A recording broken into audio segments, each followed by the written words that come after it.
recommence.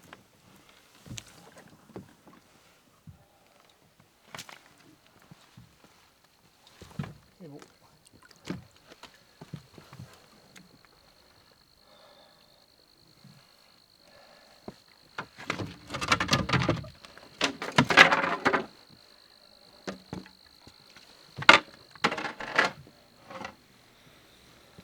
Après avoir utilisé des matériaux et des équipements modernes, je suis graduellement revenu à utiliser des équipements de l'époque classique des voyages par canot, c'est-à-dire la période de la première moitié du 20e siècle. En étudiant l'utilisation qu'en faisaient nos prédécesseurs ainsi que les techniques qu'ils utilisaient, j'en suis arrivé à trouver que ces équipements sont tout aussi fonctionnels, souvent mieux adaptés à la vie en forêt, beaucoup plus robustes et esthétiquement supérieurs aux équipements modernes. Mon canot est fait de cèdre et de toile. Mes avirons de forme traditionnelle sont en bois et mes équipements sont transportés dans des sacs de toile cirée. Pour notre voyage de 3 semaines à Quetico l'été dernier, nous avons ajouté un Wanigan. Cette boîte de bois s'est révélée être notre quartier général, la pièce maîtresse de la vie au campement. Il abritait une partie de la nourriture, notre garde-manger et nos équipements de cuisine. Le Wanigan est transporté avec une lanière de transport frontale, une bande de cuir de 20 pieds qui est attachée à l'aide d'un nœud de Tumpline Temagami. Une compétence qui doit être perfectionnée pour que le Wanigan puisse être transporté confortablement. Porter un Wanigan avec un nœud mal noué ou mal ajusté est un véritable calvaire. Mais une fois qu'il est bien ajusté, il est étonnant de constater à quel point il est confortable. Tous les peuples de la planète ont développé des méthodes de transport où le poids repose principalement sur la structure squelettique en portant les charges sur la tête. Des études ont d'ailleurs démontré que l'on peut transporter 20 à 30 % de notre poids sans augmentation de l'effort physique. Cette technique de portage a bénéficié de milliers d'années de rodage. Le Wanigan trouve ses racines contemporaines à Temagami en Ontario. S'il est encore utilisé aujourd'hui, c'est en grande partie grâce au camp de Keewaydin, un camp de vacances spécialisé dans les voyages traditionnels en canot pour les jeunes qui existe depuis plus d'un siècle. À l'époque de la traite des fourrures, les voyageurs transportaient une boîte de bois similaire au Wanigan du 20e siècle, qui contenait les objets de valeur de la brigade. De là, des boîtes similaires se sont retrouvées dans les camps de bûcherons. Le Wanigan aurait été introduit à Keewaydin en 1898 lorsque les bûcherons qui avaient été engagés comme guides les ont ajoutés à l'équipement transporté pour les campements.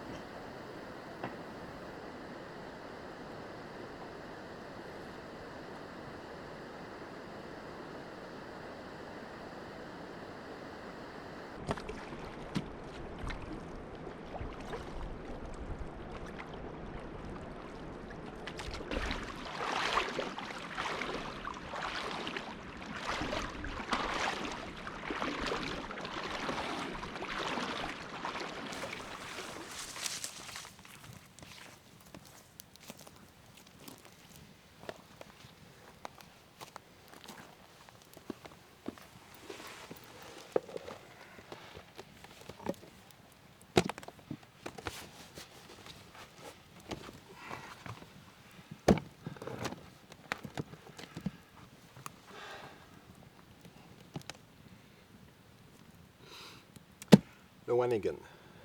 C'est une boîte de bois traditionnelle qui sert à transporter tout le matériel de cuisine et peut-être un peu de nourriture en vrac, la partie dépenses, les épices, le café, le chocolat chaud, donc des choses qu'on a besoin souvent.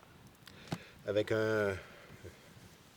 une courroie de cuir pour le transport frontal, relativement confortable, contrairement à ce que ça peut avoir l'air. À partir du moment où le Tumpline est bien ajusté, c'est à peu près une longueur d'avant-bras, dans mon cas un petit peu moins, pour que je sois confortable. Ce qui est difficile avec le Tumpline, c'est ajuster la longueur, la hauteur, puis la tension ici. Mais en glissant la hache sous ces courroies-là, on se trouve à mettre un peu de tension. Pour l'ouvrir, on n'a pas besoin de tout défaire les nœuds. On a seulement besoin de défaire ce nœud ici. Glisser le temp-line sur les côtés et l'ouvrir. Le couvert peut servir de table, de surface de surface utilitaire. Dans le cas du Wannigan Naïve, il a vissé une planche à découper sur le couvert. Il y en a aussi qu'à l'endos, ils vont peindre un jeu d'échecs ou de dames pour passer le temps au campement. Je vais vous montrer maintenant ce que ça contient. Alors, l'intérieur du Wannigan, il y a un grand bac sur le dessus dans lequel on va retrouver le café, le chocolat chaud, les épices, l'huile, la poudre à pâte pour la bannique, du bouillon de poulet, des raisins secs, des canneberges, une cuillère pour mélanger le chocolat chaud, pour les portions de chocolat chaud, les filtres à café, du sucre d'érable et du lait en poudre, sel, poivre, savon vaisselle. Réserve de thé et tisane. Donc ça, c'est un bac flottant qui fait juste sur le dessus, qui peut servir aussi de contenant pour faire la vaisselle. À l'intérieur, en dessous, il y a le contenant pour la préparation du café, un rouleau de papier ciré pour la cuisson, quelques essuie-tout, des gants de cuir pour la manipulation des objets autour du feu,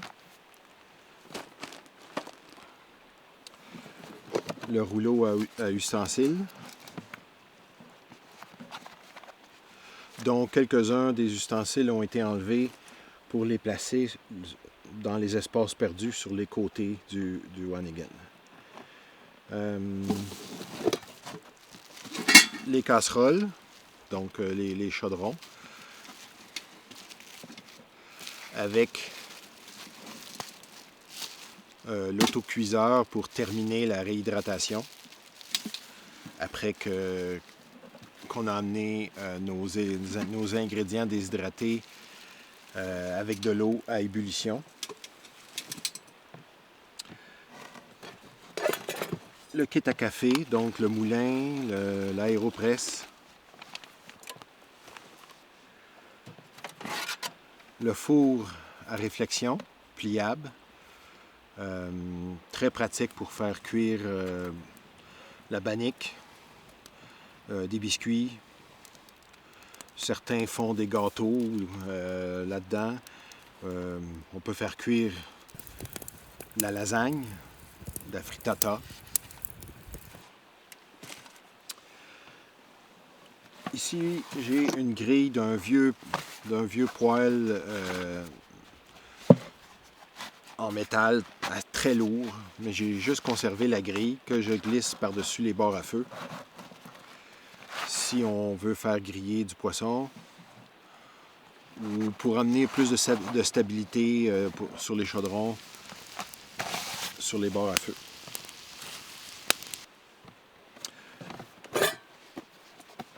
Un firebox, donc un petit poêle pliable qui permet de faire à manger très rapidement avec des brindilles de bois.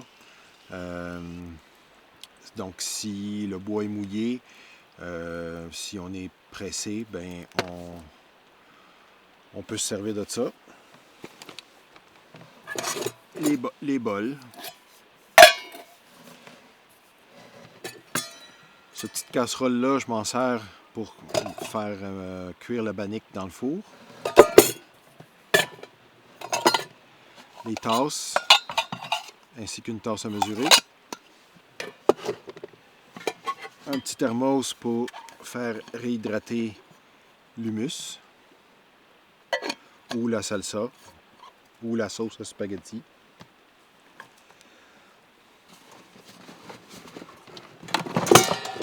Le poêlon avec la théière ou la bouilloire si on veut, qui est dedans.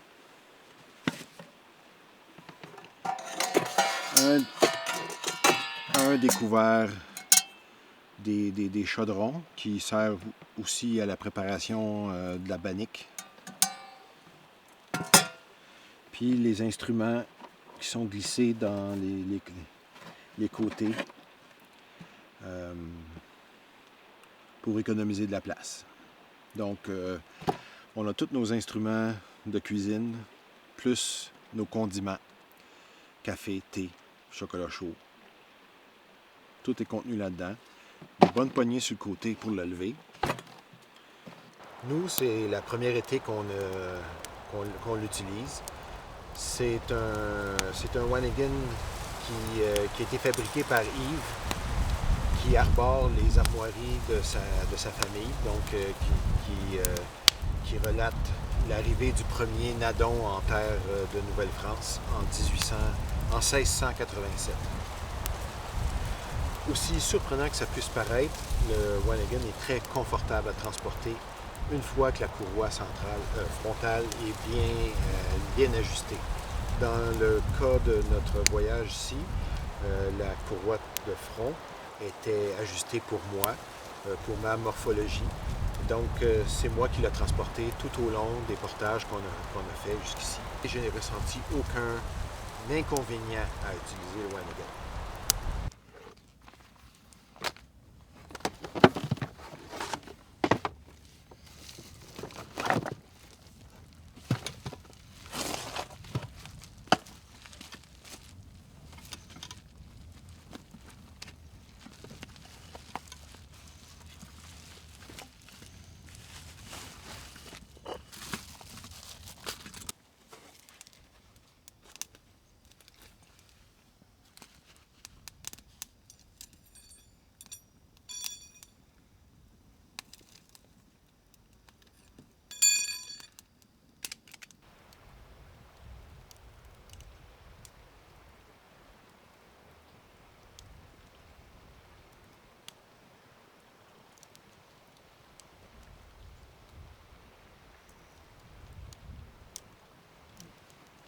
Chercher aussi.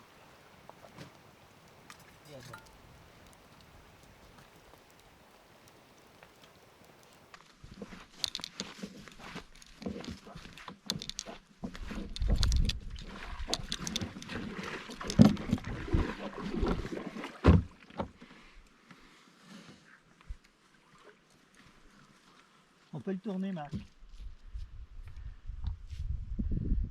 C'est bon.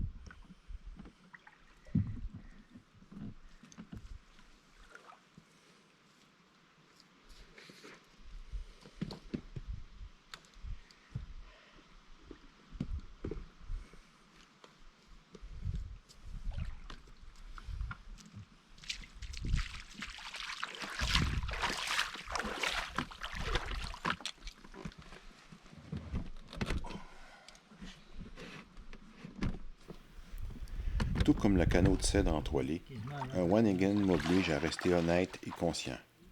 Je dois rester présent à l'environnement. Il m'oblige à voyager plus lentement. Il me rappelle l'histoire de ceux qui m'ont précédé sur les territoires que je parcours et il constitue un lien direct avec notre passé. À mesure que disparaît le sillage du canot dans l'eau et que nous parcourons des portages qui nous séparent du monde domestiqué laissé derrière, le voyage et notre équipement nous relient au territoire naturel, à tous les mocassins qui l'ont foulé avant nous, ainsi qu'à tous ceux qui nous suivront.